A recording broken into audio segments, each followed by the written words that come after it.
It's a new day. We're going to make something different this week.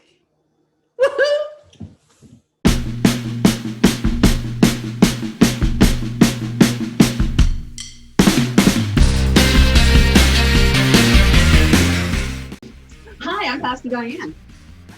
Hi, I'm Pastor Peggy. Welcome to Tasty Tuesday, a Lent season. Thinking we are making something different today, but this is a traditional Easter dish that is usually enjoyed on Easter Sunday. Yes. And we're sort of using all of the things. When I was getting all the ingredients ready, I was noticing that we're sort of using all the things that we sort of used for our pancakes, which was trying to get all the fats and yummy goody food out of the picture for Lent, and now we're adding them back in for Easter Sunday. Yay! Because it's been a long 6-7 weeks, and we just need to have that stuff back again. So today we're making hot cross buns. Woo-hoo! But before we start, we should start by blooming our yeast. Okay, so that we can get everything, so we can chat a little bit, but bloom our yeast first. Okay, so how do we do that? So take this has gone cold now. I've got to warm this up a little bit. Take about 1/4 cup of water. Now, I always find it better, that's nice and warm. I always find it better to use water that has been boiled. So I boiled this water a little earlier, and it should be, if you have a temperature gauge, it should be about 110 degrees. Now, you're going to take just a pinch of sugar. Pinch of sugar in there. White sugar. Little stir around. I'm going to be making a full batch, Pastor Diane. I'm going to make a half batch because this is the only mixing bowl I have. But I have a question. You had said your water should be about 110 degrees Fahrenheit if you have a thermometer. What if you don't have a thermometer? How do you tell? Well, I've had a little girl, so what I do is I put it right here on my wrist. Okay. It should be a little warmer than room temperature, but not enough to burn you. So if you put your finger in there and it's like, ouch, that's hot, that's probably too hot. But if you put your hand there and it's like, that's room temperature, it's too cold. So somewhere between those two things. All right, so we just put our yeast in. Sprinkle your yeast in on top. And I'm using 1 package of, mine is a quick rise. Well, that's okay. Good. All right. That's okay. Do you stir it around? Give it a little stir, so that it's all incorporated there, and then just set it aside. Now, what is yeast? I don't rightly know.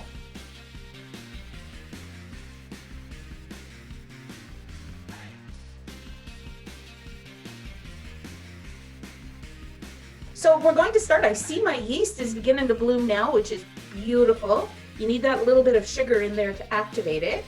So I'm going to be using my mixer with a dough hook on it. But you can use a bread machine. If you have a bread machine, you put all the wet ingredients in first. If you have a stand mixer like I have, you put in all the dry ingredients first. If you have a bowl like Pastor Diane has, you mix in all of your dry ingredients first. And what you're going to do is you're going to put in 4 cups of flour, or 2. And we pre-measured everything out. I didn't actually put cottage cheese in the bowl. A 1/2 teaspoon of nutmeg, a 1/2 teaspoon of allspice, 1.5 teaspoons of cinnamon, and I've got 1 teaspoon of salt in here. Okay, so mix that in. I'm going to put in 1/2 cup of sugar and 1/2 cup of brown sugar. So get all of that incorporated really, really well. I mean, if you wanted to, you could sift your flour first. So now when you get all of that done, you're going to put a hole in the middle. I'm even going to put a hole in the middle of my mixture right here. And I'm going to mix in how much vanilla? A teaspoon of vanilla? 1 teaspoon, yep. And then I'm going to put in 1 egg right into that middle well in your I have a friend who has chickens, so she gave me some eggs. You lucky chick. I'm a lucky chick. And it's really small too, so perfect for the half recipe. Good. I'm gonna cover up that with, I don't know why, but I just feel like I want to cover up that yeast, that egg with my flour. And now I'm going to put in my bloomed yeast, which is beautiful, but I'm going to get a spatula because I want to make sure I get all of that goodness in there. Oh, I don't know why, but I love the smell of bloomed yeast. So what you're going to do is you're going to start mixing yours up, Pastor Diane, in your bowl with your hands. Have a little bit of flour there. Use one hand, your right hand, to start mixing. And then you're going to warm, well, I've warmed 2 cups of milk. I may or may not need all of this. And I also forgot 5 tablespoons of oil. And then I'm going to start stirring in the milk a little at a time, just so that it's, you know, I see everything incorporated.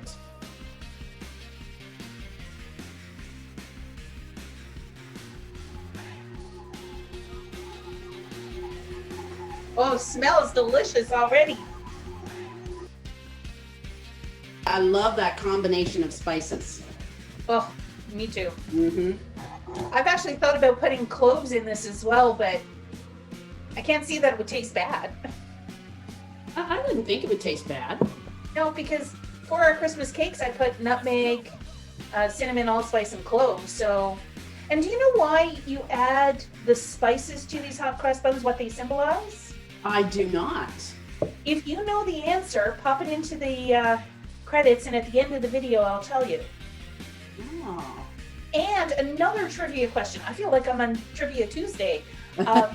When were hot cross buns, when did they become popular? Now, I could be off by maybe 100 years or so, but there was a period of time where they became popular. If you know the answer to that, pop it in. So we need to knead that for about 5-10 minutes. I ended up only putting in 1 1/4 cup of milk. I made this recipe 2 weeks ago, and I used all 2 cups of milk. And I don't know if it was the temperature or the humidity in the air or what it was, but I didn't need all, I needed all the milk. A couple of days ago when I made them again, I didn't need all the milk. So again, today I don't need all the milk. But if you get too wet, just add a little bit extra flour. And it looks beautiful. You know, as labor intensive as this is, oh, it's so therapeutic. I love kneading bread. It is a lot of fun. Now, when do you know that you've kneaded it enough? You know what? I'm not exactly sure. I just knead it for, 10, 15. Like if I were doing this by hand, I would knead it probably for about 5-10 minutes. And when it's sort of elasticy and you can pull it and you can stretch it, then you would know that that gluten has built up and that it's ready to be to rest. Okay. You're already have yours formed into a ball because you kneaded it, but you need to oil your bowl. Use some cooking oil. So I'm just going to take mine out of the bowl here so I can oil the bowl. Oh, look at that. Yay. Nice and crunchy. Now, because there's so much sugar in this, it's a sugar-heavy bread. So it is going to take a little longer for it to rise. So you'll probably have to let this rest for about 2 hours until it's about doubled. Where do you put your bread to rest, to rise? I put it in a warm spot. Like, so if I have my stove, sometimes there's a warm spot, or if a sunny window. I'm actually going to bring this over to my dad's house and let it rest over there, because his house is always at least 6 or 7 degrees warmer than my house. So there's a couple of traditions that my mom always did when she put her dough into the bowl. So I'm going to teach them to you. She'd always take it, she'd always take her bread or her dough and she'd poke the top, poke the bottom, poke the side, and then poke the other side. And I always said to her, and she'd do that several times. She'd top, bottom, side, side, top, bottom, side, side. And I'm like, Mom, what are you doing? And one time she actually told me. She said, I'm marking this with the sign of the cross. Oh. So that with God's help, this bread will rise and feed my family. And then she used to take it and put a piece of saran wrap over it. And that creates a little bit of a proofer. And then she would take a towel and put on it. And so we're going to let that rest for at least 2 hours. In a sunny spot. In a sunny spot. I'm going to bring this to my dad's house. We'll be back in a couple hours. Bye. Hi, everyone. If you are watching us on YouTube, I want you to give us a thumbs up and do that commenting thing. We'd love to hear from you. Also, if you want to see other stuff that we do, don't forget to hit that subscribe button and right beside it, that little bell, notification bell. Click on that and tell YouTube how much you would like to hear from us. Welcome back. Welcome back. 2 hours. Oh, now what you want is the zest of a full lemon and a full orange. Now I'm going to put it back on my my KitchenAid here, but just because I'm lazy, I'm going to put I got my zest of my lemon, put that in.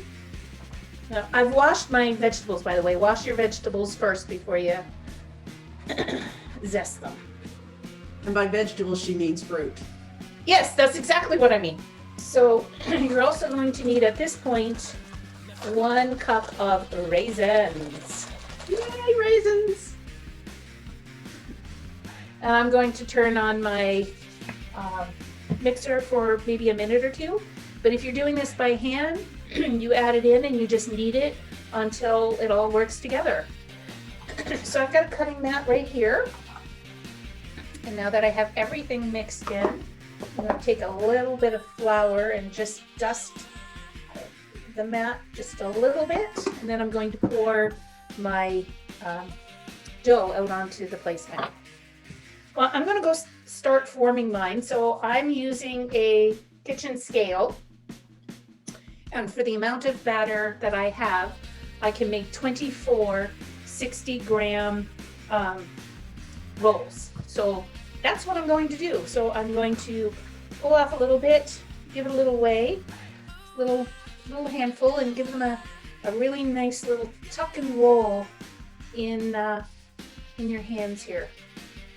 And what I'm planning to do is just flatten it out and just eyeball it and cut it into equalish parts. Because you're going to be letting these rise. If you have a raisin right on the outside, that sometimes will burn. So if I have one sticking out, I'll take it off and I'll stick it underneath somewhere so that it won't burn as it's baking.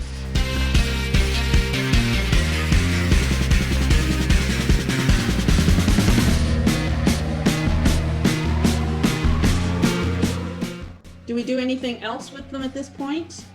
We're going to let them rest for about 40 minutes and then we're going to come back and we have one more step to do with them. So if you want to set a timer for 40 minutes. Alexa, set a 40-minute timer, please. In the research that I've done, a true hot cross bun has a cross on it that would be baked onto it and not applied after with icing sugar. So that was the difference between a true hot cross bun and a hot cross bun that maybe the cross can be wiped off. So we want to go with the traditional, right? Well, I watched a video and I can't remember which one it was, and they actually showed how to do this. So you take about, well, you probably need maybe 1/4 cup of flour. I'm going to use about 1/2 cup of flour. And you just need a small, I just have a small like soup bowl.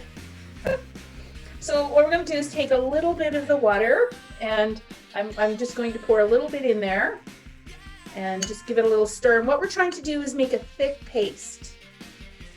And what I'm going to do is I'm going to put my little, I have a little Ziploc bag here, just a little sandwich bag like that, but I'm going to put it down in a glass and put the edge over the side of the glass so I can stick all of my, this is where the spoon comes in. Switch to my spoon now. Taking it, I'm going to put it in a Ziploc bag and I'm going to close it up and wait for that 40 minutes to come, and then I'll show you what to do with this. We are back. Woohoo! So I've got some in here and some right here, like that. They're about halfway risen.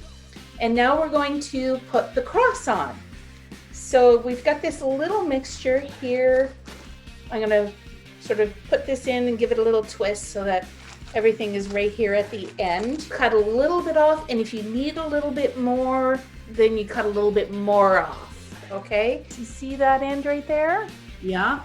I'm just gonna cut.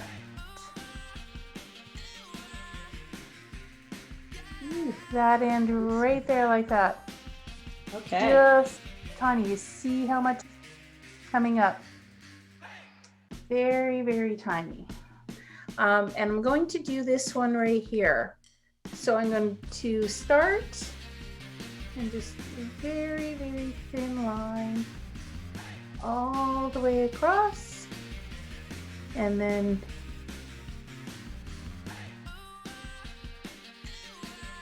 all the way that way. You see that? Nice. So I'm just going to do them all like that. It's important to make sure you've got a nice smooth mixture, Yes. because if you don't, it doesn't come out quite right. Right. So do you have a smooth mixture? Not as smooth as I thought. This is what mine look like so far.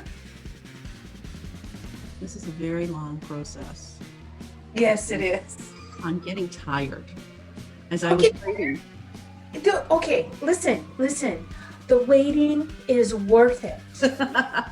Even though Good Friday to Sunday, wasn't that waiting well worth it?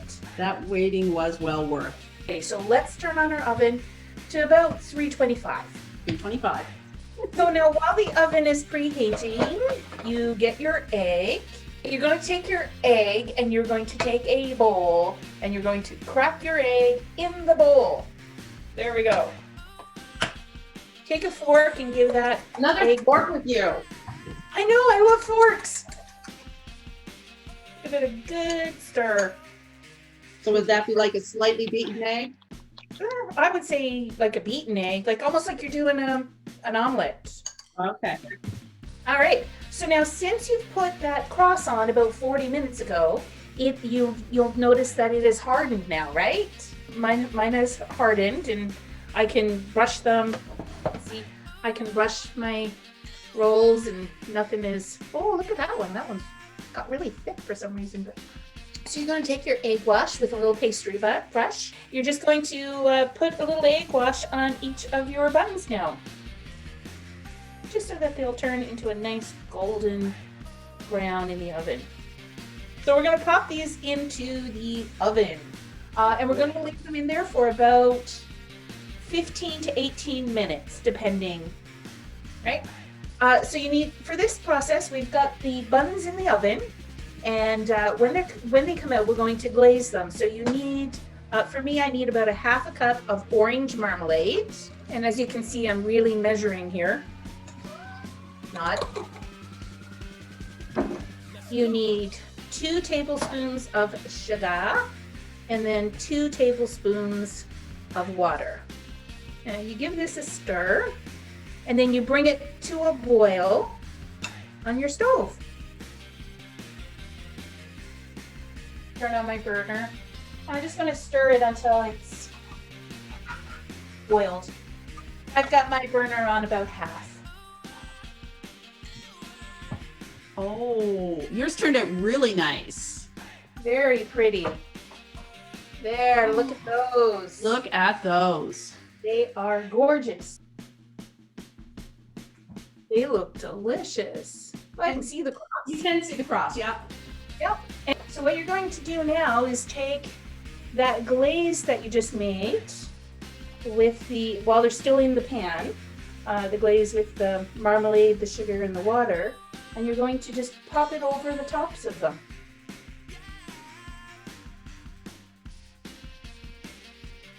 But I'm going to take my little icing sugar shaker and I'm going to put a little bit of icing sugar on mine.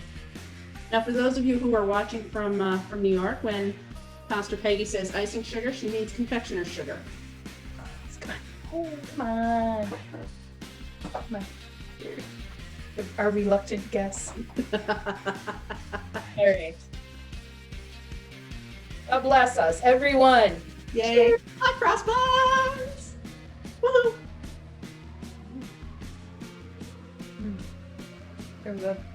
They're the best ones, yeah.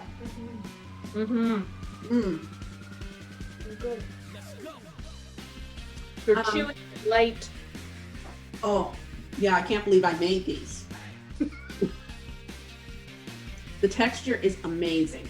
Texture is just bang on. Yeah. Yeah. And I do like the cross like this. That's really cool.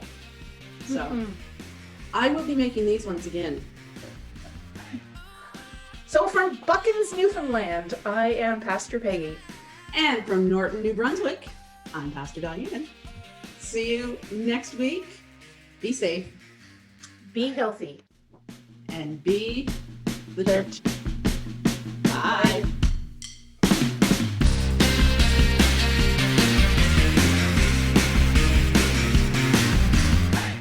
Where do these originate?